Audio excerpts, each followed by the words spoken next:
Madam, سر نے یہ سارے نیو ڈریسز آپ کے لیے بھیجے ہیں. کیا میں آپ کے وارڈروب میں رکھ دوں؟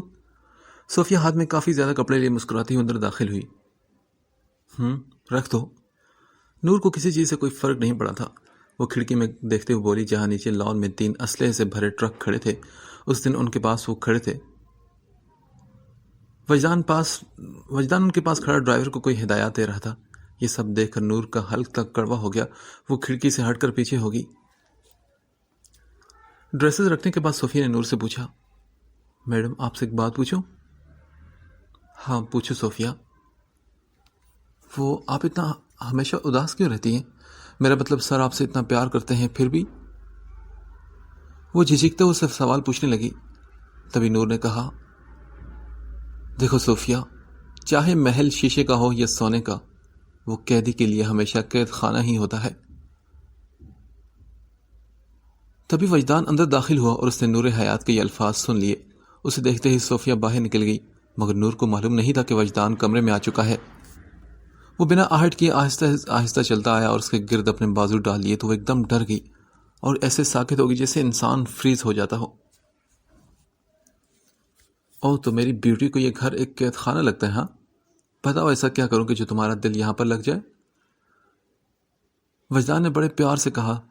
تو نور نے بولی، چھوڑے مجھے. نور نے اس کے حصار سے نکلنا چاہا، مگر وجدان سے رہائی اس کے لیے ناممکن تھی. چھوڑنے کی بات تو آئندہ ہرگز مت کرنا، تمہیں چھوڑنا میرے بس کی بات نہیں. وہ اسی انداز میں بولا جبکہ نور کو اس کی قید میں اب وحشت ہونے لگی. تبھی وجدان نے اسے چھوڑا تو نور نے سکھ کی سانس لی. وجدان نے اس کا رخ اپنی طرف موڑا. نور نے اس کی طرف دیکھا تو اس کی آنکھوں میں جذبات کا ایک سمندر تھا. اس نے فوراً نظر جھکا دی تو وجدان نے اپنے ہاتھ سے اس کی تھوڑی پکڑ کر اوپر کی اور اس کی گرے آنکھوں میں دیکھ کر بولا، My love for you is like the raging sea, so powerful and deep it will forever be. Through storm, wind and heavy rain, it will withstand every pain. Our hearts are so pure and love is so sweet. I love you more with every heartbeat. اس کی آنکھوں میں دیکھ کر بول رہا تھا اور نور سے مزید اس کی طرف دیکھا نہ گیا تو اس نے وجدان کا ہاتھ ہٹا کر فوراً اپنا رخ موڑ لیا. تم سے بہت محبت ہے مجھے، آج سے نہیں بلکہ تب سے جب تم پیدا ہوئی تھی. وہ دوبارہ اس کا رخ اپنی طرف موڑتے ہوئے بولا. نور نے اس کے ہاتھ جھٹکتے ہوئے کہا، آپ میرا پیچھا چھوڑ کیوں نہیں دیتے؟ میری جان، بالکل بھی نہیں. میں تمہارا پیچھا کبھی نہیں چھوڑ سکتا، بلکہ میں تو تمہیں مجبور کر دوں گا خود سے محبت کرنے پر. وہ بڑے کانفیڈنس سے بولا. تو نور نے کہا، بھول ہے یہ آپ کی، میرے دل میں صرف نہال ہیں. نور ابھی یہ بولی ہی تھی کہ وجدان نے پاس پڑا گلدان اٹھا کر زور سے ڈریسنگ مرر پر دے مارا. وہ مرر ٹوٹ کر کئی ٹکڑوں میں تقسیم ہو گیا تو نور نے ڈر کر اپنے کانوں پر ہاتھ رکھ لیے. کئی ایک پرفیوم کی بوٹلز بھی نیچے گر گئی اور اپنی ناقدری پر رونے لگی. آئندہ میرے سامنے اس کا نام مت لینا. تم سے محبت کرتا ہوں اس لیے تمہیں معاف کر رہا ہوں. آئندہ اگر تمہاری زبان پر اس کا نام آیا نا، تمہاری زبان پر صرف ایک ہی نام ہونا چاہیے، وجدان کا. وہ اسے کندھوں سے پکڑ کر جھنجھوڑ کر بولا، سمجھ میں آیا کہ نہیں؟ بلکہ ایک منٹ، میں اس نہال کا کام ہی تمام کر دوں گا. جو شخص تمہیں مجھ سے دور کرنے کی کوشش کرے گا اس کا انجام صرف موت ہوگی. وہ غصے سے دھاڑ کر بولا اور اس کا لہجہ اور انداز دونوں ہی نور کو خوف زدہ کر گئے تھے. نہیں پلیز، میں آئندہ ان کا نام نہیں لوں گی، لیکن آپ انہیں کچھ مت کریں. میں ان سے پیار نہیں کرتی، پلیز. وہ وجدان کے آگے ہاتھ چھوڑ کر بولی، تو تم اس شخص کی زندگی کی بھیک مانگ رہی جو میرا دشمن ہے؟ پلیز آپ ایسا کچھ نہیں کریں گے. آپ کو مجھ سے مطلب ہے نا، تو میں آپ کی ہر بات مانوں گی. اگر انہیں کچھ ہو گیا تو بڑے پاپا اور ماما کا کیا ہوگا؟ وہ جانتی تھی کہ وجدان ایک خطرناک انسان ہے. اس نے کتنی بے دردی سے اسد کے ہاتھ اس کے سامنے کاٹ ڈالے. نہ جانے نہال کے ساتھ وہ کیسا سلوک کرے. تبھی بھی وہ اس کی منتیں کر کے بولی، ویسے تو اس کی طرف میرے کافی حساب کتاب ہیں، لیکن صرف تمہاری خاطر میں اسے کچھ نہیں کہوں گا. وہ اس کے آنسو سے بھری آنکھیں دیکھ کر بولا، مگر یاد رکھو آئندہ اگر اس نے میری راہ میں آنے کی کوشش کی یا تم نے کبھی اس کا نام لیا تو نہال کی موت بھیانک ہوگی۔ وجدان نے بہت سرد لہجے میں کہا اور ہاتھ بڑھا کر نور حیات کے آنسو صاف کرنے لگا۔ مائی لو، تمہاری آنکھوں میں آنسو مجھے بالکل پسند نہیں۔ یہ کہہ کر اس نے نور کو خود میں بیچ لیا اور کچھ دیر یوں ہی وہ اسے سینے سے لگائے کھڑا رہا اور پھر اس سے الگ ہوا۔ میں نیچے آفس میں کچھ کام کر لیتا ہوں، پھر ڈھیر ساری باتیں کریں گے، اوکے؟ وہ اس کے گال تھبکتا باہر نکل گیا جبکہ نور کی آنکھیں پھر سے بھر آئی۔ اسے سب گھر والوں کی یاد آ رہی تھی، اسے ماہین کی بھی یاد آ رہی تھی۔ اب وہ کبھی یہاں سے نکل نہیں سکتی، اسے ساری عمر یہیں قید ہی رہنا تھا۔ خلیفہ ہال میں سب ہی اداس تھے سوائے صبیحہ اور صدف کے۔ صبیحہ بیگم کو یہ اطمینان تھا کہ اب نور نہال کی زندگی سے چلی گئی، وہ اچھی سی لڑکی دیکھ کر نہال کی شادی کریں گی، جبکہ صدف کو اطمینان تھا کہ عمر نور حیات کا بہت خیال رکھے گا جیسے وہ بچپن میں رکھتا تھا، اس لیے وہ کافی حد تک پرسکون تھی۔ چھوٹی ماں، آپ اتنی پرسکون کیسے ہیں؟ وہ آدمی ہماری نور کو ہم سے چھین کر لے گیا اور آپ آرام سے بیٹھی ہیں؟ حریبہ صدف کے پاس بیٹھ کر بولی۔ ہاں بیٹا، میں سکون میں ہوں کیونکہ نور کسی غیر کے پاس نہیں بلکہ اپنے شوہر، اپنے محرم کے پاس ہے۔ وہ آرام سے بولی۔ تبھی حریبہ نے کہا، لیکن آپ سب نے یہ اچھا نہیں کیا کہ کیوں بچپن میں اس کا نکاح کر دیا؟ وہ تو نہال بھائی سے پیار کرتی ہے۔ حریبہ بیٹے، یہ سب قسمت کا کھیل ہے۔ تمہارے چاچو کی بھی یہی خواہش تھی اور عمر بہت اچھا بچہ ہے، وہ بچپن میں بھی نور کو بہت پیار کرتا تھا۔ چھوٹی ماں، تب وہ ایک بچہ تھا، اب وہ ایک گینگسٹر ہے، اچھا انسان نہیں۔ وہ انہیں آئینے کا دوسرا رخ دکھاتے بولی۔ میں عمر کو جانتی ہوں حریبہ، وہ کچھ غلط نہیں کر سکتا۔ کیسے؟ آپ اتنے یقین سے کیسے کہہ سکتی ہیں؟ ہاں دیکھو، میں اسے جانتی ہوں اور اللہ میری اتنی اچھی اور پیاری بیٹی کے نصیب میں کوئی برا شخص لکھ ہی نہیں سکتا۔ وہ بڑے تحمل سے بولی تو حریبہ نے کہا، لیکن چھوٹی ماں پھر بھی آپ کو سوچنا تو چاہیے تھا نا، نور اسے پسند نہیں کرتی اور وہ نور کو زبردستی اٹھا کر لے گیا ہے۔ حریبہ کو نور کی فکر تھی، اس لیے وہ بار بار یہ اپنی باتیں کو دہرا رہی تھی۔ حریبہ، وہ بچپن سے ایسا ہی ہے، اپنی چیز کبھی کسی دوسرے کے پاس دیکھ ہی نہیں سکتا، تبھی وہ آ کر یہاں اس سے لے گیا۔ حریبہ صدف بیگم کی باتوں پر حیران اور مایوس ہوتی وہاں سے اٹھ گئی۔ وہ وجدان کی طرف سے ابھی نکلا تھا اور اسے سر میں کافی درد محسوس ہو رہا تھا، سوائے رستے میں اس نے گاڑی رستے میں ایک میڈیکل سٹور کے آگے روکی۔ اندر آ کر اس نے پین کلرز خریدی اور بل دے کر پلٹنے لگا جب اس کی نظر اس پیاری سی لڑکی پر پڑی جو اس کی گاڑی سے ٹکرائی تھی۔ وہ حیران ہوا اور مسکراتا ہوا اس کی جانب بڑھا۔ ہیلو، اس نے اسے پکارا اور وہ جو اپنی ماں کی دوائیاں لینے آئی تھی اجنبی آواز پر پلٹی۔ جی، کون ہیں آپ؟ سامنے کھڑے شخص کو دیکھ کر اس نے پہچاننے کی کوشش کی۔ کیسے ہیں آپ؟ کیا مجھے پہچانا؟ وہ مسکرا کر بولا تو ماہین کو ایک دم اس کی شکل دیکھ کر کچھ یاد آیا۔ تم یہاں کیا کر رہے ہو؟ ویل، یہاں سبھی دوائیاں لینے آئے ہیں تو میں بھی دوائی لینے آیا ہوں۔ نہیں، تم میرا پیچھا تو نہیں کر رہے کہیں؟ ماہین مشکوک ہو کر بولی۔ اور بس کریں، اب آپ اتنی بھی خوبصورت نہیں کہ میں آپ کا پیچھا کرتا پھروں۔ وہ طنزیہ مسکراہٹ سے بولا تو ماہین کو اس کا طنز بہت چبھا تھا۔ اپنی حد میں رہو تم، وہ غصے سے بولی۔ ابھی تک تو میں اپنی حد میں ہی ہوں، ارسل مسکرا کر بولا اور ماہین کو اس کی مسکراہٹ سے چبھن ہوئی تھی۔ مجھے تم سے بات ہی نہیں کرنی، یہ کہتے وہ پیمنٹ کاؤنٹر پر گئی اور پیمنٹ کر کے باہر نکل گئی۔ ارسل فوراً اس کے پیچھے بھاگا۔ ہیلو مس، لسن۔ ہاں، کیا تکلیف ہے تمہیں؟ تکلیف تو کوئی نہیں، بس تم سے بات کرنا چاہتا ہوں۔ بٹ مجھے تم سے کوئی بات نہیں کرنی نا، یہ کہتے ہوئے جانے لگی جب ارسل نے فوراً اس کا ہاتھ پکڑ کر روکا۔ پلیز رکو نا، یہ کیا حرکت کی ہے تم نے؟ ہاتھ چھوڑو میرا، پہلے مجھے اپنا نام بتاؤ پھر چھوڑوں گا۔ نہیں بتاؤں گی، کیا کر لو گے تم؟ وہ غصے سے اپنا ہاتھ چھڑواتے ہوئے بولی تو ارسل نے کہا، ویل، بتانا تو تمہیں پڑے گا۔ وہ اپنی مسکراہٹ دبائے بولا جبکہ ماہین کو یوں رستے میں کھڑے ہونا ایسے بہت عجیب سا لگ رہا تھا۔ تم میرا ہاتھ چھوڑتے ہو یا سب کو اکٹھا کروں؟ ارے ماہین بیٹا کیسی ہو؟ تبھی ایک عورت وہاں سے گزری اور ماہین کو دیکھ کر بولی آنٹی میں ٹھیک ہوں، آپ کیسی ہیں؟ وہ اپنے ہاتھ فوراً چھڑوا کر بولی تھی میں بھی ٹھیک ہوں بیٹا، یہ لڑکا کون ہے؟ آنٹی یہ میرا کزن ہے۔ اچھا بہت پیارا ہے، اچھا مجھے ذرا جلدی ہے بیٹا، پھر ملتی ہوں، یہ کہتے وہ اسٹور کے اندر چلی گئی۔ اوہ تو ماہین نام ہے تمہارا؟ ہاں میرا جو بھی نام ہو، تم سے مطلب؟ ہاں مجھ سے ہی تو مطلب ہے، نکاح نامے پر دلہن کا خانہ خالی تھوڑا رکھا جاتا ہے۔ ارسل اپنے ہونٹ دانتوں تلے دبائے مسکراہٹ دبا کر بولا یو شٹ اپ، اپنی حد میں رہو فلرٹی انسان۔ ماہین یہ کہہ کر آگے کی طرف بڑھی تو وہ بھی اس کے پیچھے لپکا۔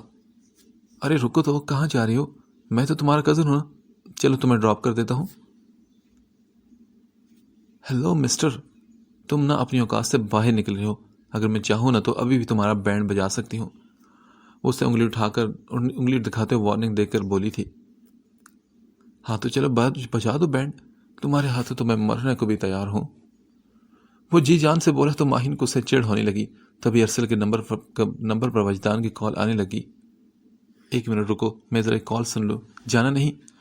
اسے یہ کہہ کر کال سننے لگا، جبکہ ماہین کو یہ موقع غنیمت لگا اور وہ جلدی سے سامنے کھڑی ٹیکسی میں جا بیٹھی اور نکل گئی۔ ارسل جب کال سن کر پلٹا تو ماہین وہاں نہیں تھی۔ وہ غصے سے اپنی گاڑی کو مکہ مارتا اندر بیٹھ گیا۔ اسے اب پین کلر کی ضرورت نہیں تھی، وہ ماہین سے جو مل چکا تھا۔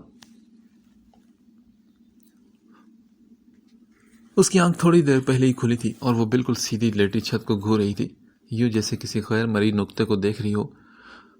پچھلی رات کے مناظر اس کے ذہن کے پردے پر لہرائے جب ان کے درمیان ایک پاکیزہ رشتہ قائم ہو چکا تھا۔ وجدان نے اسے اپنی تمام تر محبت سے معطر کر دیا تھا۔ نور کو صرف وجدان کا خوف نظر آتا تھا، اس کی محبت نہیں، یوں جیسے ہر جذبے پر وجدان کا ڈر حاوی آ گیا ہو۔ کیا وہ کبھی اس انجاہے رشتے کو قبول کر پائے گی یا نہیں؟ تبھی دروازہ نوک ہوا اور صوفیہ مسکراتی ہوئی اندر داخل ہوئی۔ Good morning madam.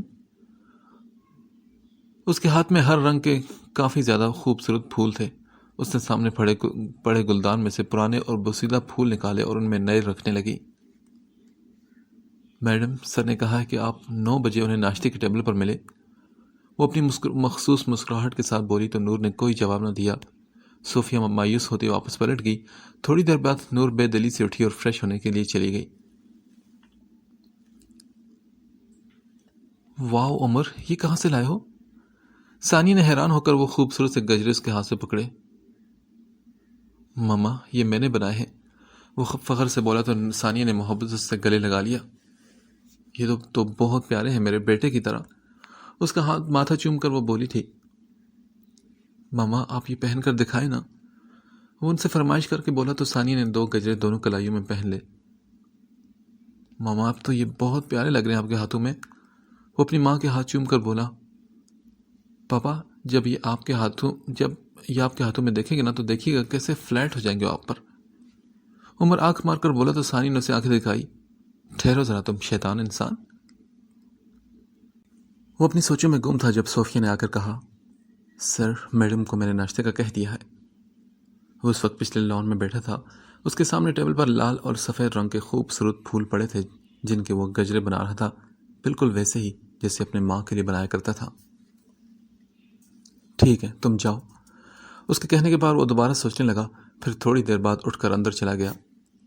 Dining table کی چیئر پر بیٹھے وہ نور کا ویٹ کرنے لگا۔ کیا نور ابھی تک نہیں آئی؟ وہ صوفیہ سے پوچھنے لگا جو ٹیبل سیٹ کر رہی تھی۔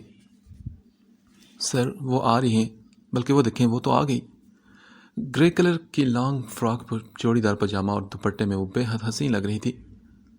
اس کی گرے آنکھیں اس کی کشش میں مزید اضافہ کر رہی تھی۔ سیڑھیاں اترتی وہ ڈائننگ ٹیبل پر آ کر بیٹھ گئی اور اس دوران وجدان کی نظر ایک پل کو بھی اس پر سے نہ ہٹی تھی۔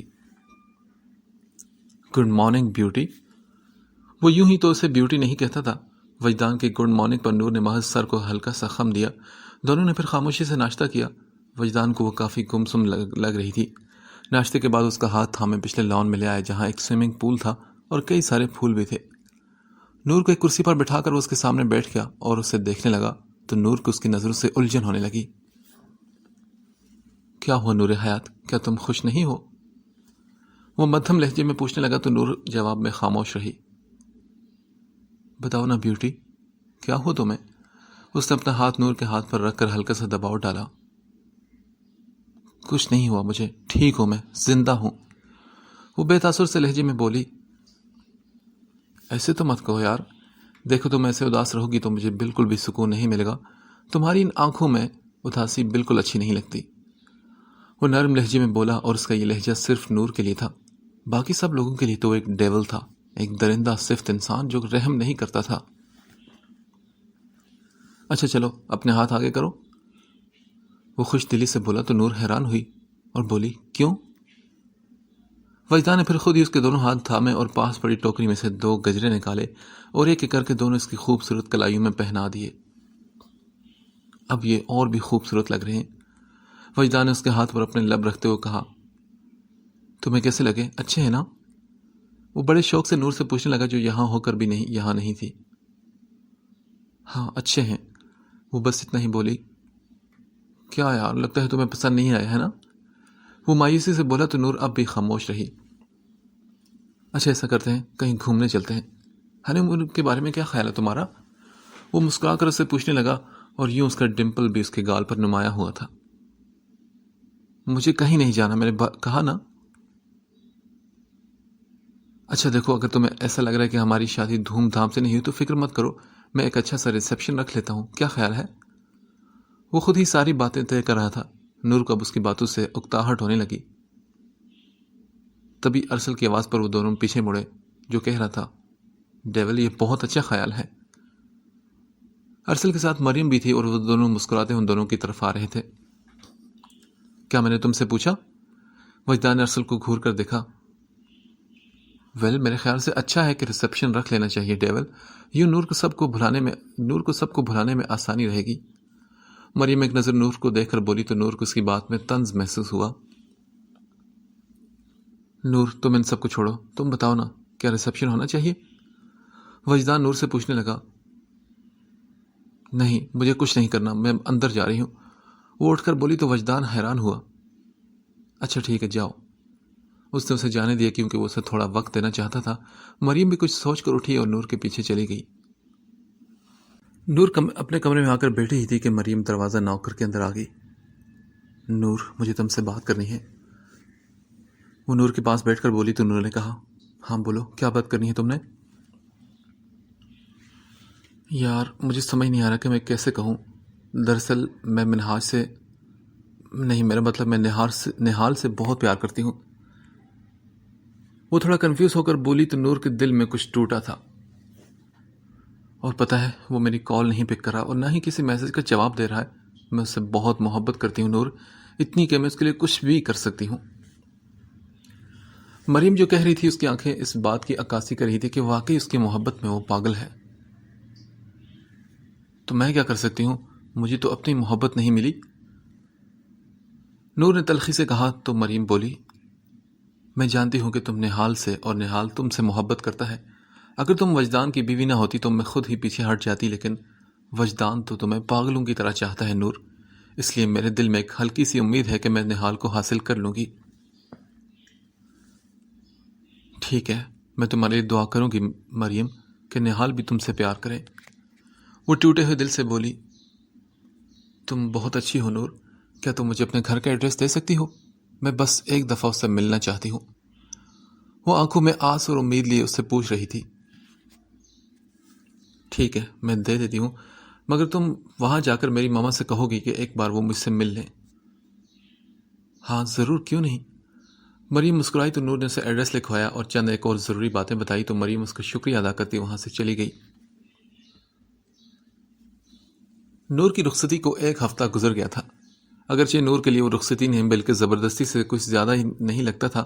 اس نے مریم کو 2 دن پہلے گھر کا ایڈریس دیا تھا پر صدف ابھی تک اس سے ملنے نہیں آئی تھی۔ شاید مریم ابھی وہاں گئی ہی نہ ہو، اور اگر گئی بھی ہو تو کیا پتہ اس کی ماں سے ملنا ہی نہ چاہتی ہوں۔ ابھی بھی وہ تلخی سے یہی باتیں سوچ رہی تھی۔ وجدان لان میں کھڑا نشانے بازی کر رہا تھا، اس نے گن کا سائلنسر آن کیا ہوتا تاکہ گولی کی آواز سے نور ڈسٹرب نہ ہو اور نہ ہی وہ ڈرے، جبکہ نور بے دلی سے چیئر پر بیٹھی تھی، اس کا دھیان اپنے گھر والوں کی طرف تھا آج پھر آسمان پر سرمئی بادلوں کا راج تھا اور ٹھنڈی ٹھنڈی ہوائیں چل رہی تھی۔ اس کی سوچوں کا تسلسل تو اس وقت ٹوٹا جب وجدان اس کے سامنے آ کر بیٹھا۔ ہیلو مائی بیوٹی کوئین، کیا سوچ رہی ہو تم؟ اس کے خوبصورت چہرے کو دیکھ کر بولا۔ نہیں تو کچھ بھی نہیں سوچ رہی میں۔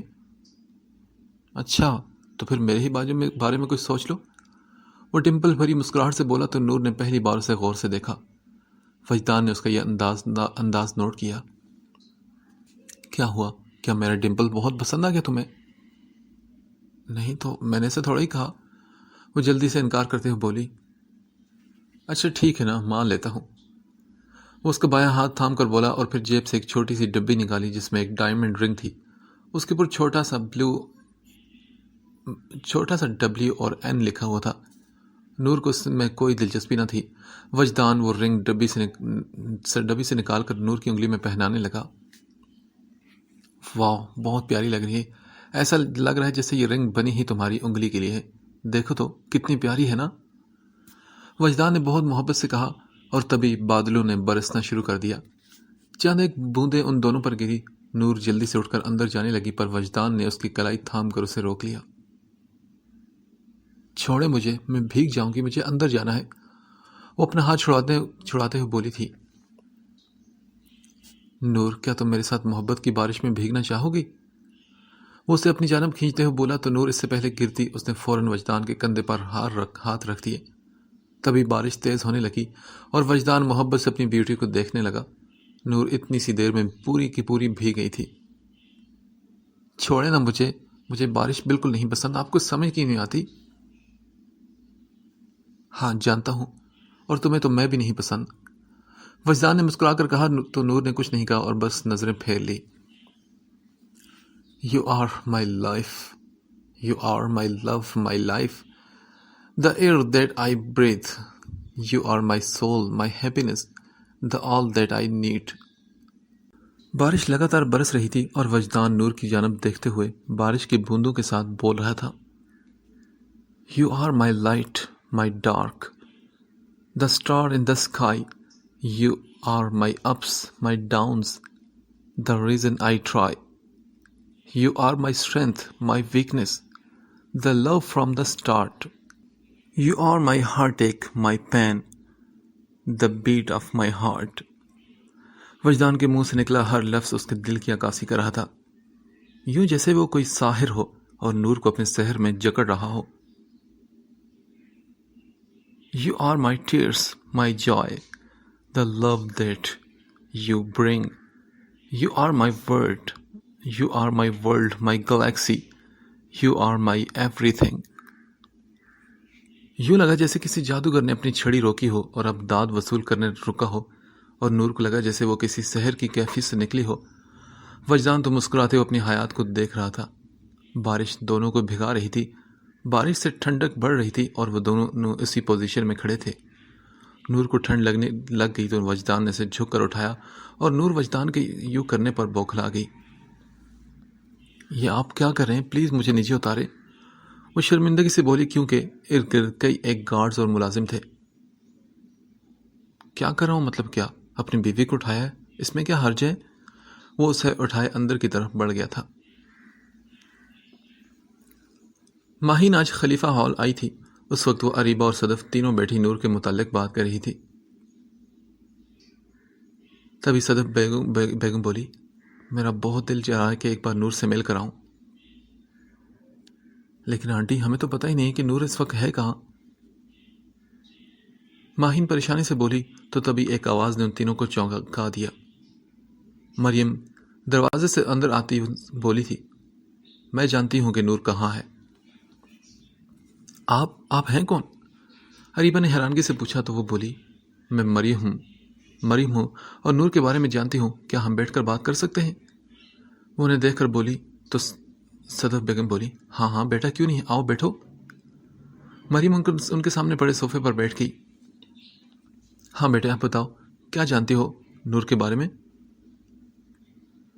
آنٹی دراصل میں میرا مطلب ہے کہ وجدان کے آفس میں کام کرتی ہوں، نور سے میرا ملنا ہوتا رہتا ہے، وہ آپ سب کو بہت یاد کرتی ہے، اور آپ یقیناً نور کی ماما ہے نا؟ وہ صدف بیگم کی طرف دیکھ کر بولی، ہاں میں اس کی ماں ہوں۔ تو آنٹی وہ کہہ رہی تھی کہ وہ آپ ان سے ملنے جائیں، یہ اس کے گھر کا ایڈریس ہے، آپ چاہیں تو آج ہی اس سے جا کر مل سکتی ہیں۔ مریم نے کارڈ انہیں تھماتے ہوئے کہا تو صدف نے خوشی سے وہ کارڈ تھام لیا۔ میں جاؤں گی، ضرور اپنی بیٹی سے ملنے کے لیے ضرور جاؤں گی۔ تبھی ماہین بھی بول اٹھی، آنٹی میں بھی آپ کے ساتھ جاؤں گی۔ اریبہ نے کہا، اور ہاں میں بھی۔ ارے نہیں بیٹا، تم دونوں رہنے دو، ایسے اچھا نہیں لگتا کہ ایک بار میں مل آؤں نا، پھر تم دونوں بھی چلی جانا۔ وہ انہیں سمجھا کر بولی۔ اریبہ تو سمجھ گئی، جبکہ ماہین تو ضد پر اڑ گئی۔ آنٹی یہ نہال کہاں ہے؟ اب کی بار مریم اپنے کام کی طرف آئی تو صدف بیگم بولی، بیٹا وہ تو جاب پر ہے، پولیس اسٹیشن میں ہوگا۔ اریبہ نے حیرت زدہ ہو کر پوچھا، مریم آپ کو نہال بھائی سے کیا کام ہے؟ ہاں مجھے دراصل ایک ضروری کام ہے، اس سے کسی کیس کے سلسلے میں بات کرنی تھی۔ وہ جھوٹ بولی تھی۔ اچھا آج تو بھائی کی نائٹ شفٹ ہے، آپ چاہیں تو کل آ جائیے گا۔ وہ مریم سے بولی تو مریم اس کی بات سن کر اداس ہوگی، لیکن ظاہر نہ کیا۔ اچھا ٹھیک ہے میں چلتی ہوں، پھر کل آؤں گی۔ وہ اپنا ہینڈ بیگ تھامے اٹھ کھڑی ہوئی۔ ارے بیٹا تم بیٹھو تو صحیح، کچھ کھایا پیا نہیں تم نے؟ صدف بیگم نے شرمندگی سے کہا۔ نہیں آنٹی، پھر کبھی صحیح۔ مریم مسکراتے ہوئے چلی گئی۔ تبھی اس کے جاتے ہی ماہین بولی، آنٹی چلے نا، پھر نور سے ملنے کے لیے چلتے ہیں۔ ہاں ہاں رک جاؤ ذرا، چلتے ہیں نا۔ پھر انہوں نے علی کو بلایا اور ساری بات بتائی تو وہ ماہین اور صدف کو لیے وجدان ولا کی طرف نکل پڑا تھا۔ وجدان ولا کے باہر اس نے گاڑی روکی۔ وہ محل نما گھر ان کے گھر سے بھی زیادہ خوبصورت اور بڑا تھا۔ جگہ جگہ گارڈز کھڑے تھے۔ ماہین اور صدف بھی باہر نکل آئی۔ انہوں نے بیل بجائی تو ایک گارڈ باہر آیا اور ان سے پوچھا، لیکن انہوں نے اندر نہیں جانے دیا۔ علی نے غصے سے کہا، ہم نور سے ملنے آئے ہیں۔ اوکے سر، آپ پلیز ٹھہرے، میں سر سے پوچھ کر بتاتا ہوں۔ وہ انہیں باہر چھوڑ کر اندر چلا گیا۔ غلام بخش لیپ ٹاپ پر باہر گیٹ کا منظر دیکھ رہا تھا۔ اس نے وجدان سے کہا جو موبائل میں مصروف تھا، سر باہر 2 عورتیں اور لڑکا ہے جو کہ میڈم سے ملنا چاہتے ہیں۔ غلام بخش نے اسے CCTV فوٹیج دکھائی۔ اس میں صدف بیگم کو دیکھ کر وہ حیران ہوا۔ غلام بخش فوراً انہیں اندر لے کر آؤ۔ وہ حکم دیتا وہ خود بھی اٹھ کھڑا ہوا۔ انہیں ڈرائنگ روم میں چائے وغیرہ سرو کرو، میں آتا ہوں۔ وہ یہ کہہ کر اوپر چلا گیا جہاں نور کھڑکی میں کھڑی اداسی سے آسمان کی طرف دیکھ رہی تھی۔ مائی بیوٹی، تمہارے لیے میرے پاس ایک سرپرائز ہے۔ وہ اس کے قریب آ کر بولا تو نور اس کو دیکھے بغیر بولی، مجھے نہیں چاہیے کوئی بھی سرپرائز۔ میں نے تم سے پوچھا نہیں، بتایا ہے۔ وہ اسے بازو سے پکڑ کر باہر لے جانے لگا۔ کیا مسئلہ ہے آپ کو؟ کیا مجھے آپ تنہا نہیں چھوڑ سکتے؟ وہ اپنا بازو چھڑوانے لگی، جبکہ وجدان بنا اس کی کوئی بات سنے اسے اپنے ساتھ گھسیٹ کر نیچے لے گیا۔ وجدان اسے لیے ڈرائنگ روم کی طرف بڑھ رہا تھا۔ نور کوفت سے اسے دیکھ رہی تھی۔ وجدان کا ہر انداز ہی جارحانہ اور رعب جھاڑنے والا ہوتا تھا۔ وہ اسے لیے ڈرائنگ روم میں آیا اور دروازہ کھلتے ہی اندر کا منظر دیکھ کر نور حیران رہ گئی۔ صدف، ماہین اور علی کو دیکھ کر اس کی آنکھیں بھر آئی۔ ایک تشکر بھری نظر سے اس نے پاس کھڑے وجدان کو دیکھا اور پھر بھاگتی ہوئی صدف سے لپٹ کر رونے لگی۔ ماما آپ نے مجھے چھوڑ دیا، آپ نے مجھے یہاں۔ وہ ہچکی لیتے ہوئے رو رہی تھی۔ نہیں میری گڑیا، میں نے تمہیں چھوڑا نہیں، بھلا کوئی ماں اپنی اولاد کو کبھی چھوڑتی ہے؟ وہ نور کا ماتھا چوم کر بولی۔ نور روتے ہوئے ان سے الگ ہوئی اور پھر ماہین اور علی سے ملی اور دروازے میں کھڑا وجدان اسے ہی دیکھ رہا تھا۔ پھر اس نے صدف کو دیکھا اور مسکراتا ہوا ان کی جڑن بڑھا اور محبت سے ان کے گلے لگ گیا۔ عمر میرے بچے، وہ اسے محبت سے گلے لگاتے ہوئے بولی تو نور، ماہین اور علی حیرت سے یہ منظر دیکھنے لگے۔ صدف آنٹی، پتہ ہے آپ کو میں نے کتنا یاد کیا؟ میں جانتی ہوں بیٹا، کیسے ہو تم؟ وہ صوفے پر بیٹھ کی تو وجدان بھی ان کے ساتھ ہی بیٹھ گیا۔ مجھے میری ڈال مل گئی ہے تو میں کیسے ہو سکتا ہوں، آپ ہی بتائیں۔ وہ نور کی طرف محبت بھری نظروں سے دیکھ کر بولا تو نور نے حقارت سے چہرہ موڑ لیا۔ وہ علی کے ساتھ بیٹھی تھی۔ اسے صدف اور وجدان کی محبت حیرت میں مبتلا کر رہی تھی، جبکہ علی اور ماہین کا بھی یہی حال تھا۔ اپنی ڈال کے ساتھ تو تم واقعی خوش ہو گئے، کوئی شک نہیں، مگر طریقہ تم نے غلط اپنایا۔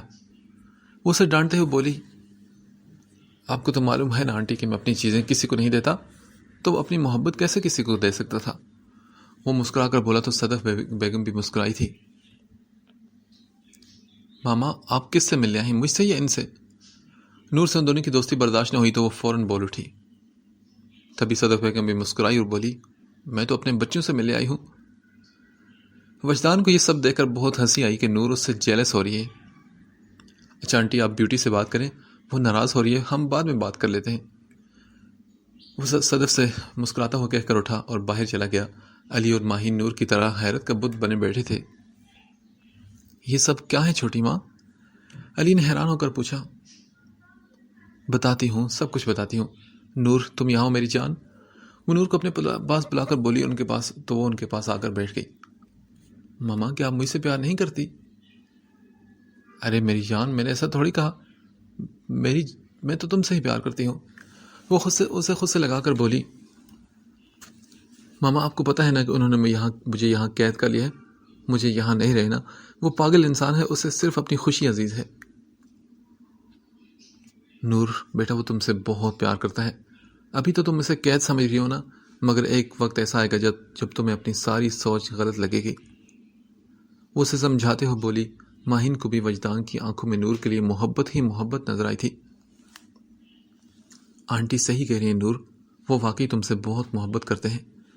ماہین نے بھی وجدان کی طرفداری کی تو نور نے گھور کر اسے دیکھا۔ چپ رہو تمہیں بھی مجھ سے کوئی پیار نہیں نا؟ وہ روتے اسے گھور کر بولی۔ پھر علی سے کہا، علی تم تو مجھے سمجھتے ہو نا؟ ہاں، میں وہی کروں گا نور جو تم کہو گی۔ اگر تم یہاں خوش نہیں تو میں تمہیں لے چلوں گا۔ نہیں علی، میں تو یہاں سے جا بھی نہیں سکتی، وہ افسردہ ہو کر بولی کیونکہ اسے وجدان کی دھمکی یاد آئی تھی۔ علی تم چپ رہو، اب سے یہی نور کا گھر ہے، اللہ میری بچی کو خوش رکھے ہر حال میں۔ صدف بیگم نے اسے دعا دی۔ تھوڑی دیر بعد نور باقی گھر والوں کے بارے میں پوچھنے لگی۔ تبھی ماہین کو گھر سے کال آنے لگی۔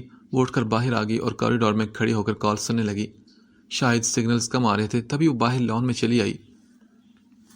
ہیلو ماما، آپ کی آواز نہیں آ رہی؟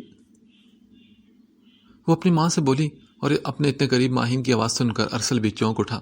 اس کا رخ دوسری طرف تھا جبکہ ماہین اپنا رخ دوسری طرف کیے ہیلو ہیلو کر رہی تھی۔ وہ بھاگتا اس وقت آیا۔ ارسل کی جانب ماہین کی پشت تھی۔ وہ اس کے سامنے آیا اور حیران ہوا اور یوں لگا جیسے وہ کوئی خواب دیکھ رہا ہو۔ ماہین تم یہاں؟ وہ اسے دیکھ کر حیرت سے بولا تو ماہین نے جلدی سے کال کٹ کی اور اپنے سامنے اس آدمی کو دوبارہ دیکھ کر جی بھر کر وہ کوفت کا شکار ہوئی۔ تم یہاں بھی پہنچ کے میرے پیچھے؟ کیا مطلب؟ میں یہاں پہنچے نہیں بلکہ تم میری محبت میں یہاں تک کھنچی چلی آئی ہو۔ وہ ماہین کے غصے کو کسی بھی خاطر میں نہ لاتے ہوئے بولا تھا۔ ایکسکیوز می مسٹر ایڈیٹ، مجھے کوئی شک نہیں تمہارا پیچھے کرنے کا، یہ کام تو صرف تمہارا ہے۔ اچھا چلو، میرا کام ہی صحیح، لیکن اب تو تم آئی ہو نا، ویسے یہاں کیسے تم یہاں کیا کرنے آئی ہو؟ میں تو نور سے ملنے آئی ہوں، یہ تو وجدان بھائی کا گھر ہے نا۔ وہ اس کی بات کاٹ کر بولی تو حیرت زدہ ہو کر بولا، تم نور بھابھی کی بہن ہو کیا؟ نہیں ہوں بہن اس کی، دوست ہوں میں اس کی، تمہیں سے کیا؟ واہ، پتہ ہے میں بھی وجدان کا دوست ہوں، یعنی کہ ہم تو رشتہ دار نکلے یار۔ وہ مسکرا کر بولا، کیا بکواس کی جا رہے تم، ہم کوئی رشتہ دار نہیں۔ ہاں نہیں ہے تو چلو بن جائیں گے نا، نکاح کے 3 بول بہت مضبوط رشتے میں بنا دیتے ہیں۔ وہ آنکھ مارتے اسے دیکھ کر بولا تو ماہین تب کر بولی، تم انتہائی گھٹیا انسان ہو اور تم انتہائی خوبصورت ہو۔ وہ دانت نکال کر بولا تو ماہین کو اس پر شدید غصہ آنے لگا۔ تبھی علی وہاں چلا آیا۔ ماہین یہاں کیا کری تم؟ اوہ شکر علی تم آ گئے، یہ دیکھو یہ لڑکا مجھے تنگ کر رہا ہے۔ وہ معصومی سے بولی تو علی غصے سے اس کی طرف بڑھا۔ کیا مسئلہ ہے تمہیں، کیوں تنگ کر رہے ہو؟ یہ لڑکا کون ہے؟ ارسل جیلسی سے پوچھنے لگا تو ماہین اس کے کان کے قریب آ کر بولی، میرا منگیتر ہے۔ وہ جان چکی تھی کہ ارسل جیلس ہو رہا ہے، تبھی وہ بھڑکتی ہوئی آگ پر تیل ڈالتے ہوئے بولی، آئندہ تم ماہین کے آس پاس بھی نظر مت آنا ورنہ منہ توڑ دوں گا تمہارا۔ علی انگلی اٹھا کر اسے وارننگ دیتے ہوئے بولا، میں جو مرضی کروں، تم اپنی راہ لو، چلو۔ ارسل بھی غصے سے بولا تو ماہین نے علی کا بازو تھام کر بولی، چلو علی ہم اندر چلتے ہیں، اس کے منہ مت لگو۔ اس کی بات پر ارسل نے دکھ بھری نظروں سے یہ منظر دیکھا۔ جاتے ہوئے ماہین نے پلٹ کر اسے جتاتی نظروں سے دیکھا اور اندر کی طرف چلی گئی، اور ارسل کو لگا جیسے وہ خالی ہاتھ رہ گیا ہو۔ پھر اپنے غصے میں وہ اپنا کام ادھورا چھوڑ کر اپنی گاڑی لیا وہاں سے فوراً باہر نکل گیا۔ نہال اپنے کیبن میں بیٹھے وجدان کیس کی اہم فائلز پڑھ رہا تھا، مگر اسے کوئی خاص ثبوت نہیں مل رہا تھا۔ تنگ آ کر اس نے فائل بند کی اور اپنے لیے کافی منگوائی۔ آج کل وہ بہت اکتاہٹ کا شکار تھا۔ وجدان نے ساری بازی پلٹ دی تھی۔ وہ اس کا گنہگار تھا، وہ قانونی مجرم بھی تھا اور اس کی محبت کا مجرم بھی۔ اس نے زبردستی نور کو اسے چھینا تھا، وہ اسے کبھی معاف نہیں کرے گا۔ تب اس نے موبائل نکالا اور نور کی تصویر کو دیکھنے لگا جو اس نے کافی عرصے سے رکھی ہوئی تھی۔ تم فکر مت کرو نور، میں تمہیں حاصل تو نہیں کر سکا، لیکن میں تمہیں اس دلدل میں چھوڑ نہیں سکتا۔ میں جانتا ہوں کہ تم خوش نہیں اور کتنی تکلیف سے گزر رہی ہو۔ میں ایک دن تمہیں اس گھٹیا انسان کی قید سے نکالوں گا۔ وہ اس کی تصویر سے باتیں کر رہا تھا، شاید وہ نور کے دل کا حال جانتا تھا۔ اچانک ہی اس کے ذہن میں مریم کا خیال آیا۔ شاید اس سب میں وہ نہ چاہتے ہوئے بھی مریم کو ہرٹ کر گیا تھا، لیکن مریم کی بہتری اسی میں تھی کہ وہ نہال سے دور رہے۔ کافی ختم کر کے وہ دوبارہ سے اپنے کام میں لگ گیا تھا۔ تھوڑی دیر اور بیٹھنے کے بعد صدف، ماہین اور علی جا چکے تھے۔ آج کافی دنوں بعد نور خود کو تھوڑا پرسکون محسوس کر پائی تھی۔ ابھی وہ ڈرائنگ روم میں بیٹھی تھی اور مسکرا رہی تھی کہ وجدان اندر داخل ہوا۔ تم خوش ہو نا بیوٹی؟ اس کے پاس بیٹھ کر بولا تو نور نے مسکرا کر ہاں میں سر ہلایا۔ وجدان نے پہلی بار اسے اپنے سامنے مسکراتا دیکھا، کاش کہ وہ ایسے ہی مسکراتی رہے۔ چلو شکر ہے تم خوش تو ہوئی۔ پھر اسے اپنے ساتھ لیے باہر لان میں آ گیا۔ میں چاہتا ہوں کہ تم اس گھر میں قیدی بن کر نہیں بلکہ یہاں کی ملکہ بن کر رہو۔ یقین جانو یہاں کا بادشاہ بھی تمہارا غلام ہو جائے گا۔ وجدان سینے پر ہاتھ رکھ کر اس کے سامنے جھکتے ہوئے بولا، ایک لڑکی تبھی ملکہ بن کر خوش ہوتی ہے جب اس کا دل خوش ہو۔ جب دل ہی خوش نہ ہو تو بڑے سے بڑا محل بھی قید لگتا ہے۔ وہ اداسی سے بولی تو وجدان نے کہا، ایک دن تمہیں یہ قید بھی آزادی سے زیادہ اچھی لگے گی، ٹرسٹ می۔ اس کے نرم ہاتھ اپنے ہاتھوں میں لیتے ہوئے بولا۔ پھر وہ دونوں یوں ہی ٹہلتے رہے۔ تھوڑی دیر بعد نور اندر چلی گئی۔ وہ زیادہ تر اپنے کمرے میں ہی رہتی تھی، وجدان ہی اسے باہر لے کر آتا تھا۔ وائٹ کلر کی لانگ میکسی پہنے، بالوں کا سٹائلش سا جوڑا بنائے زینی آج بہت پیاری لگ رہی تھی۔ مسز زیبت اس کی نظر اتار کر تھک گئی تھی۔ ماشاءاللہ میری زینی تو چاند سے بھی زیادہ حسین لگ رہی ہے آج۔ اسے گلے لگا کر بولی تو زینی نے اکتا کر کہا، پلیز مام بس کریں۔ آج کے دن میں یہ بیزاریت؟ زینی کم سے کم آج تو مسکراؤ، آج تمہاری انگیجمنٹ ہے۔ مام میں آپ کے کہنے پر یہ انگیجمنٹ کر رہی ہوں، کیا یہ کافی نہیں؟ وہ انتہائی دکھ سے بولی۔ ہاں بیٹا لیکن مسکراؤ تو صحیح۔ وہ محبت سے بولی تو زینی انہیں دیکھ کر زبردستی کا مسکرائی تھی۔ اچھا چلو سب باہر ویٹ کر رہے ہیں۔ وہ اسے تھامتے ہوئے باہر لے کر آئی۔ آج براق اور زینی کی انگیجمنٹ تھی۔ مس زیبا اور مسز اریبیلا تو بہت خوش تھی۔ براق بھی خوش بھی تھا اور نہیں بھی، کیونکہ وہ جانتا تھا کہ زینی کے دل میں تو صرف وجدان بستا ہے، شاید وہ کبھی زینی کے دل تک رسائی حاصل کر سکے۔ تھوڑی دیر میں مسز اریبیلا نے ایک ہی ربن سے جڑی دونوں انگوٹھیاں دونوں کی انگلی میں پہنائی اور درمیان میں سے ربن کاٹ دیا۔ تبھی پورا ہال تالیوں سے گونج اٹھا۔ اس وقت کوئی زینی کے دل کی حالت سمجھ نہیں سکتا تھا۔ اسے یہ سب خوشی نہیں بلکہ سوگوارید کی تقریب لگ رہی تھی۔ دوسری طرف مریم آج پھر خلیفہ ہال میں موجود تھی۔ وہ نہال سے ملنے آئی تھی۔ ملازمہ اسے صوفے پر بٹھا کر اندر چلی گئی۔ تبھی صبیحہ بیگم ادھر آئی اور ایک انجان لڑکی کو دیکھ کر حیران ہوئی۔ آپ کون ہیں؟ وہ مریم کے پاس آ کر بولی، السلام علیکم آنٹی، میں مریم ہوں، نہال کی بیسٹ فرینڈ۔ وہ اپنا تعارف کروا کر بولی، اچھا وعلیکم السلام، ویسے نہال نے کبھی بتایا نہیں تمہارے بارے میں۔ وہ خوش اخلاقی سے بولتے ہوئے مریم کے پاس ہی بیٹھ گئی تھی۔ جی آنٹی آپ کو تو پتہ ہے نا کہ وہ ایسا ہی ہے، کنزرویٹر سا۔ مجھے بھی آپ لوگوں کے بارے میں زیادہ نہیں بتاتا، تو میں نے سوچا کہ خود ہی آپ سے ملنے آ جاؤں۔ بہت اچھا کیا بیٹے، آتی جاتی رہا کرو۔ وہ مسکرا کر بولی تو مریم نے کہا، جی ضرور، آپ نہال کی مدر ہیں نا؟ ہاں بیٹے میں اس کی ماں ہوں۔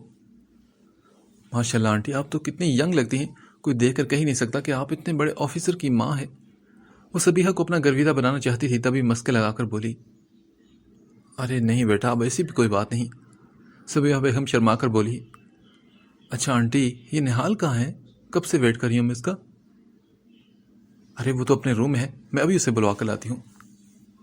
اچھا آپ رہنے دیں، میں اسے سرپرائز دے کر آتی ہوں، مریم فوراً بولی۔ تو صبیحہ بیگم نے کہا، ٹھیک ہے، وہ اوپر دیکھو، وہ سامنے والا کمرہ ہے اس کا۔ وہ مریم سے کافی امپریس نظر آ رہی تھی۔ مریم ان کا شکریہ ادا کرتی اوپر چلی گئی، دروازے پر ہاتھ رکھ کر گھمایا اور اندر داخل ہوئی تو وہ بیڈ پر اوندے منہ لیٹا سو رہا تھا۔ مریم کے دل نے ایک ہارٹ بیٹ مس کی۔ وہ مسکراتی ہوئی بیڈ تک آئی اور اس کے پاس کھڑی ہو گئی۔ کافی دیر تک یوں ہی اس کی پشت کو دیکھتی رہی۔ تبھی نہال نے کروٹ لی اور جو ہی اس کی آنکھ کھلی تو سامنے کھڑی مریم کو دیکھ کر وہ حیران رہ گیا۔ وہ تیزی سے اٹھ بیٹھا۔ مریم تم یہاں کیا کر رہی ہو؟ کیوں، تم نے سوچا کہ نور ہوگی؟ میں تم سے ملنے آئی ہوں اور تم نے میری کال تک اٹھانا گوارا نہیں کی۔ مریم غصے سے بولتی وہیں اس کے پاس بیڈ پر بیٹھ گئی اور نہال اسے یوں سکون سے بیٹھے دیکھ کر حیران ہوا۔ اگر کوئی اسے یہاں دیکھ لے تو نہال کے بارے میں کیا سوچتا؟ مریم تم یہاں تک کیوں آ گئی؟ تم سے ملنے۔ میں تم سے بہت محبت کرتی ہوں نہال، پلیز میرے ساتھ یوں مت کرو۔ اس کے سامنے کھڑے ہو تو بولی، تم ہوش میں تو ہو؟ مریم میں نے کہا نا کہ میں تم سے پیار نہیں کرتا۔ مجھے کوئی فرق نہیں پڑتا نہال، میں تو تم سے پیار کرتی ہوں نا، بس میرے لیے یہی کافی ہے، تمہیں مجھ سے شادی کرنی ہوگی۔ مریم بھی اب غصے سے بولی تھی، پلیز مریم، میں تمہیں ہرٹ نہیں کرنا چاہتا، تم ایک اچھی لڑکی ہو۔ نہیں ہوں میں اچھی لڑکی، تمہیں میرا کہنا مانا ہی ہوگا۔ اب تو تمہیں نور کی بھی امید چھوڑ دینی چاہیے، وہ تو ڈیول کی بیوی ہے۔ وہ اسے احساس دلا کر بولی تو نہال نے کہا، نہیں، ڈیول نے نور کو زبردستی حاصل کیا ہے، میں اسے وہاں سے ضرور چھڑوا لوں گا۔ یہ تو تمہاری بھول ہے کہ تم نور کو کبھی وہاں سے واپس لا سکتے ہو۔ ڈیول اسے کبھی نہیں چھوڑے گا، وہ اس کی بیوی ہے، اس کی محبت۔ وہ اس کی آنکھوں میں دیکھ کر غرا کر بولی۔ نہال نے اس کی طرف دیکھتے ہوئے کچھ کہنے کے لیے منہ کھولے اور اس سے پہلے کہ وہ کچھ کہتا نہال کچھ کہتا صبیحہ بیگم اندر داخل ہوئی اور ان دونوں کو یہ غصے میں کھڑا دیکھ کر حیران رہ گئی۔ ارے کیا ہو تم دونوں کو؟ کچھ نہیں آنٹی، میں تو نہال سے پوچھ رہی تھی کہ اسے میرا سرپرائز کیسے لگا۔ اب وہ مسکرا کر نہال کو دیکھ رہی تھی۔ بلا شبہ وہ ایک اچھی ایکٹریس تھی۔ اچھا، ویسے نہال تم نے کبھی بتایا نہیں مریم کے بارے میں؟ وہ ماما کبھی موقع ہی نہیں ملا نا، پولیس اسٹیشن جانا ہے مجھے تو میں تیار ہو رہا ہوں۔ یہ کہہ کر وہ واش روم میں گھس گیا تو مریم کو اب یہاں کھڑے رہنا فضول لگا۔ آؤ بیٹا ہم نیچے چل کر بیٹھتے ہیں، باتیں کرتے ہیں۔ نہیں آنٹی شکریہ، اب میں چلوں گی۔ ارے ایسے کیسے، کچھ دیر بیٹھو، کچھ چائے وائے۔ وہ اسے ساتھ لے کر نیچے آئے اور دونوں بیٹھ کر چائے پینے لگی۔ تبھی نہال یونیفارم پہنے سیڑھیاں اترنے لگا۔ نہال بیٹے آؤ چائے پی لو۔ نہیں مام تھینکس، میں جا رہا ہوں۔ وہ انکار کر کے بولا تو مریم بھی فوراً اٹھی، آنٹی میں بھی چلتی ہوں۔ اچھا ٹھیک ہے نہال، سنو مریم کو ڈراپ کر دینا۔ صبیحہ بیگم نے ان دونوں کے پیچھے سے آواز لگائی۔ ماما میں لیٹ ہو رہا ہوں نا۔ نہال تم نے سنا نہیں، مریم کو ڈراپ کرو۔ اب کی بار وہ حکمی لہجے میں بولی تو نہال ایک نظر مریم کو دیکھتا باہر نکل گیا۔ مریم جاتے وقت مسکرا کر صبیحہ سے ملی۔ صبیحہ کو مریم بہت پسند آئی تھی، اس نے مریم کا نمبر بھی لیا اور دوبارہ آنے کا وعدہ بھی لیا۔ اب بولو مجھ سے کہاں جانا ہے تم نے؟ وہ دونوں گاڑی میں بیٹھے تھے، نہال ڈرائیونگ کر رہا تھا جب اس نے مریم سے پوچھا۔ میں نے کہاں جانا ہے، جہاں تم لے چلو میں تمہارے ساتھ ہوں۔ اچھا میں جہنم میں جا رہا ہوں، کیا تم میرے ساتھ چلو گی؟ ہاں بالکل، تمہارے ساتھ تو میں جہنم میں بھی چلی جاؤں گی۔ وہ انتہائی محبت سے بولی تو نہال نے کہا، تم اپنا وقت برباد کر رہی ہو مریم۔ نہیں، تمہارے ساتھ برباد کیا وقت بھی میرے لیے آب حیات ہے نہال، مگر میرے دل میں تمہارے لیے کوئی جگہ نہیں۔ نہال تنگ آ کر بولا تو وہ بھی فوراً جواب دیتے ہوئے بولی، مگر میرے دل میں تو تمہارے لیے ہی جگہ ہے۔ مریم شٹ اپ پلیز۔ کیا ہو نہال، اتنی محبت برداشت نہیں ہو رہی میری نا؟ نہال کے برعکس وہ پرسکون ہو کر بولی تو نہال نے جھٹکے سے گاڑی روک دی۔ تم ڈیول کے لیے کام کرتی ہو، ایک کرمنل کے لیے، رائٹ؟ تم خود بھی ایک کرمنل ہو، تمہارے لیے میرے دل میں کوئی جگہ نہیں۔ وہ انتہائی نفرت سے بولا تو مریم نے دکھ سے اسے دیکھتے ہوئے کہا، تو اب تم مجھے کرمنل کہو گے؟ ہاں بالکل، کرمنل کو کرمنل ہی کہا جاتا ہے۔ نہال میں نے کبھی کوئی غلط کام نہیں کیا، نہ ہی میں نے کسی کو قتل کیا ہے، اس لیے میں تمہیں کبھی کوئی صفائی نہیں دوں گی۔ لیکن تم جس کے لیے کام کرتی ہو وہ تو ایک مجرم ہے نا؟ یہ سب جانتے ہو تم اس کا ساتھ دیتی ہو؟ ہاں، میں دیتی ہوں اس کا ساتھ، کیونکہ وہ تمہاری طرح دھوکے باز نہیں، جو کرتا ہے سب کے سامنے کرتا ہے۔ وہ تمہاری طرح دھوکہ دے کر اپنی پہچان کو چھپاتا نہیں۔ اچھا، تو پھر محبت بھی اسی سے کرو، مجھ جیسے دھوکے باز سے نہیں۔ وہ اپنی سائڈ کا دروازہ کھول کر اترا اور مریم کی طرف آ کر دروازہ کھول دیا۔ تم اب جا سکتی ہو مریم، کیونکہ میں لیٹ ہو رہا ہوں۔ اس کی بات پر مریم نے نم آنکھوں سے اسے دیکھا اور غصے سے گاڑی سے اتر گئی۔ تم میری محبت کے لائق ہی نہیں، جہنم میں جاؤ تم۔ مریم نے سارا غصہ گاڑی کی ٹائر پر ٹھوکر مارتے ہوئے کہا۔ تو نہال بنا کچھ کہے گاڑی میں بیٹھا اور نکل گیا، جبکہ مریم نم آنکھوں سے اسے جاتا ہوا دیکھنے لگی۔